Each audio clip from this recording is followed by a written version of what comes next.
నరత్వం దేవత్వం నగవన మృగత్వం మశకత పశుత్వం కీటత్వం భవతు విరాగత్వాది జననం సదా త్వత్పదబ్జ స్మరణ పరమానందలహరి విహారాసక్తం చేత్ హృదయ మిహకిం తేన వపుషా. చాలా అద్భుతమైన శ్లోకం బాబు ఈ శ్లోకం. ఈ శ్లోకానికి ఇప్పుడు నేను అర్థాన్ని చెప్తాను. ఓ పరమశివ, నా జన్మ మనిషిగా, దేవతగా, క్రూర మృగంగా, పశువుగా, పక్షిగా, చివరగా దోమగా లేదా పురుగుగా, ఇలా ఏ రూపంలోనైనా ఉండవచ్చును.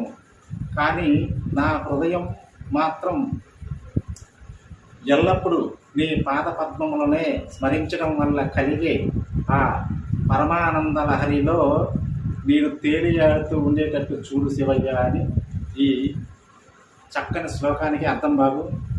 ఈ శ్లోకం ఈరోజు నాకు మీకుతో చెప్పాలనిపించి చెప్పాను. ఓం శ్రీమాత్రే.